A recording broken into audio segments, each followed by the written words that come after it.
हरे कृष्णा। तो भागवतम का फल है 10वां स्कंद। गोकुल लीला का रहस्य। क्या रहस्य है? इसको आचार्य एक उदाहरण से समझाते हैं कि हम सब राजा की संतान है। राजा मतलब भगवान की संतान है। और माया क्या है? दासी। तो माया अगर हमें सताएगी तो हमारे प्रभु जो कि राजा हैं, क्योंकि हम उनकी संतान हैं, तो वो उनकी छुट्टी कर देंगे। तो फिर क्या करना चाहिए? भगवान से घनिष्ठता से प्रेम करना चाहिए। यदि हम भगवान से घनिष्ठता से प्रेम करेंगे तो माया का बंधन स्वतः ही छूट जाएगा। श्री कृष्ण की जो लीला है वो निरोध लीला है। मन का निरोध करना है। जगत का विस्मरण और भगवत आसक्ति ही निरोध है। भगवान में आसक्ति को बढ़ाना और जगत का विस्मरण करना। कृष्ण प्रेम शक्कर और ईख का मीठा रस है। उसे छोड़कर कड़ुए नीम संसार का रस क्यों पिया जाए? राधा कृष्ण के बिना क्या और क्यों बोला जाए? श्री नरसिंह जी कहते हैं, ए रसनो स्वाद शंकर जाने, ए रसनो स्वाद शंकर जाने, के जाने सुख जोगी रे, कई एक जाने ब्रजनी रे गोपी, भणे नरसैयो भोगी रे। कि ये जो स्वाद है, कथा का जो स्वाद है, ये या तो शिव जो कि वैष्णव है, वैष्णवा नाम यथा संभव, वो जानते हैं, या योगियों में सुखदेव गोस्वामी जानते हैं, या ब्रज की गोपी जानती है ना? ऐसा नरसिंह जी कह रहे हैं। और क्यों ये लीला इतनी मीठी है? क्योंकि ठाकुर जी का बाल रूप याद कीजिए, कितना सुंदर बाल रूप है ना? सूरदास जी उस पर लिखे, धूरी भरी अति शोभित श्यामजू, तैसी बनी सिर सुंदर चोटी, खेलत खावत फिरे अंगना, पग पैंजनी बाजती पीरी कछोटी, वा छवि को रस खानी बिलोकत, वारत काम कला निधि कोटि, काग के भाग कहा कहिए, सजनी हरि हाथ सो ले गयो माखन रोटी। भगवान के रूप का वर्णन कर रहे हैं जस खान जी। और कृष्ण कथा क्या करती है? थकावट दूर करती है। मनुष्यों की जो थकावट है वो कृष्ण कथा दूर करती है और आतुरता बढ़ाती है, और बार बार सुनने पर तृप्ति भी नहीं होती। इतनी आनंददायक है भगवान की कथा। शुद्ध सत्व ही वसुदेव जी हैं और निष्काम बुद्धि है देवकी। जब इन दोनों का मिलन होता है तभी भगवान का प्राकट्य होता है। मनुष्य को उसका पाप मारता है। हमेशा पाप और ईश्वर से डरना चाहिए। कंस कंस अभिमान का द्योतक है।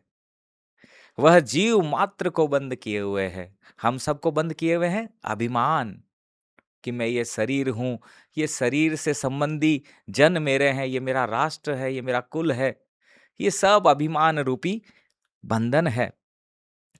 सभी जीव इस संसार रूपी कारागार में बंद हैं। अतः हम सभी बंदी हैं।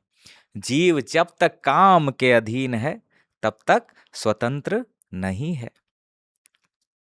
वसुदेव और देवकी कारागार में बंद थे, परंतु वे जागृत थे।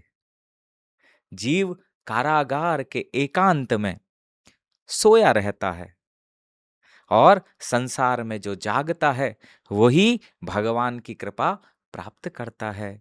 इसीलिए आचार्य कहते हैं, जो जागत है सो पावत है, और जो सोवत है जो खोवत है। कबीरदास जी तो कहे हैं, सुखिया सब संसार है, सुखिया सब संसार है, खावे अरु सोवे, दुखिया दास कबीर है, जागे अरु रोवे। इस तरह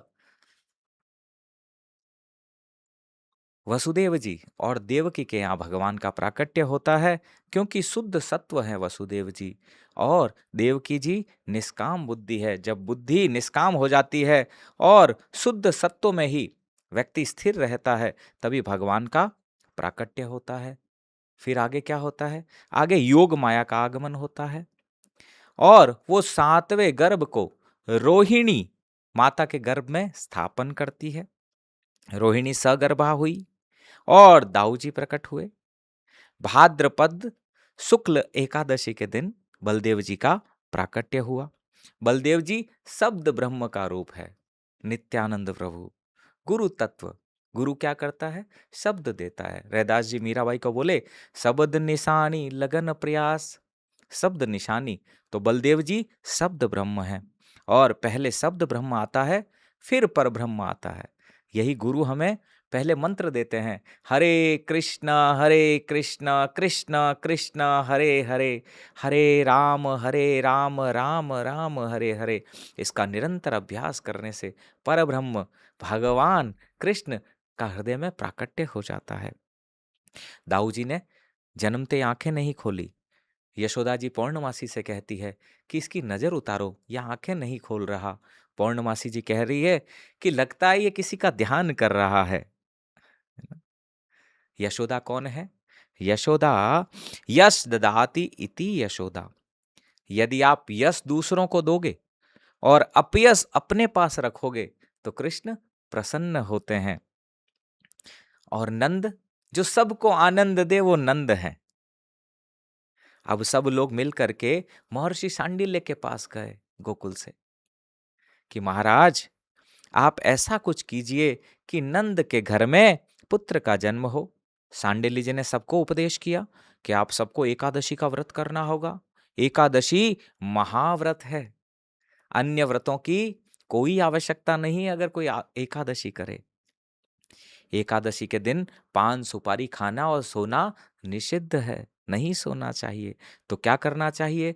दिन भर भगवान के नाम का कीर्तन, स्मरण और भागवतम का अध्ययन करना चाहिए। थोड़ा सा फलाहार किया जा सकता है। आलू खाने से अन्न दोष नहीं लगता, पर एकादशी का पुण्य भी नहीं मिलता। अगले दिन क्या खाएंगे, ये सोच विचार एकादशी के दिन करने से व्रत भंग होता है। एकादशी के दिन निरंतर भगवत स्मरण करना चाहिए। भाद्रपद शुक्ल एकादशी से सभी गोकुलवासी निर्जला एकादशी आदि व्रत करने लगे। सो भगवान गोकुल में पधारे, क्योंकि एकादशी का व्रत करने के प्रभाव से भगवान गोकुल में आए। इधर देवकी ने 8वां गर्भ धारण किया, प्रभु आने वाले हैं। तो उधर कंस ने सेवकों को सावधान किया, अरे मेरा काल आ रहा है, तुम सब सावधान हो जाओ। तभी देवतागण स्तुति करते हैं। भगवान जब गर्भ में है, देवता स्तुति करते हैं और स्तुति करते हुए बड़ी सुंदर बात कहते हैं देवता कि प्रभु आप तो सत्य स्वरूप हैं, आप अपने वचन को सिद्ध करने के लिए, सत्य करने के लिए ही आप पधार रहे हैं। हे प्रभु, हमने अनेक विद्वानों की अधोगति देखी है, किंतु जो निरंतर आपकी लीला स्मरण और आपका नाम जप करते हैं, हे प्रभु, उनकी हमने अधोगति नहीं देखी।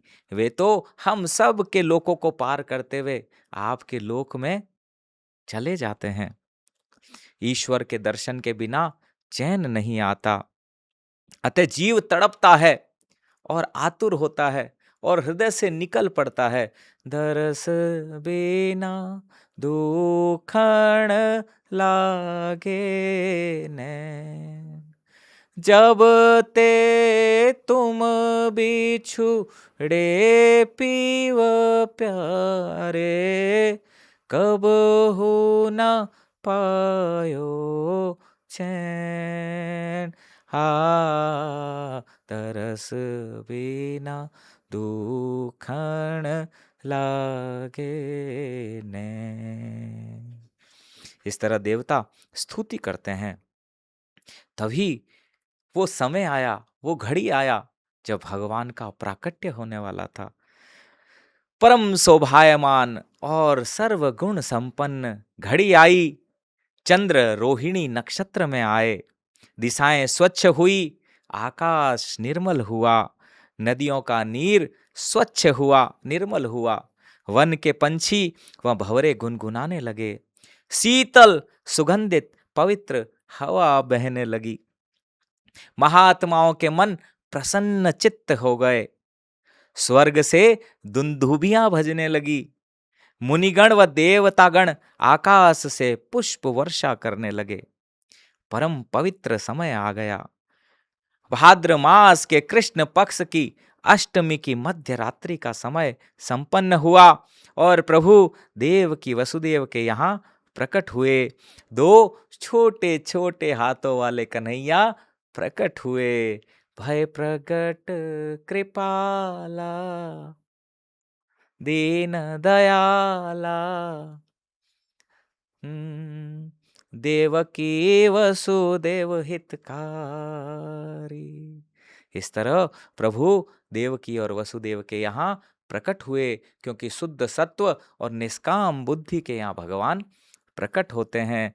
यदि हम सबको भी हृदय में भगवान का प्राकट्य चाहिए तो सबसे पहले शब्द ब्रह्म यानी नित्यानंद प्रभु गुरु जी के शरण में जाना होगा। और गुरु जी जब शब्द दें तो वो शब्द ही क्या करेगा? बुद्धि को निष्काम करेगा और शुद्ध सत्व में स्थापित करेगा।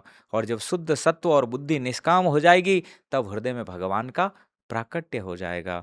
यही है कृष्ण लीला का गूढ़तम रहस्य। हरे कृष्णा। शिला प्रभुपाद की जय।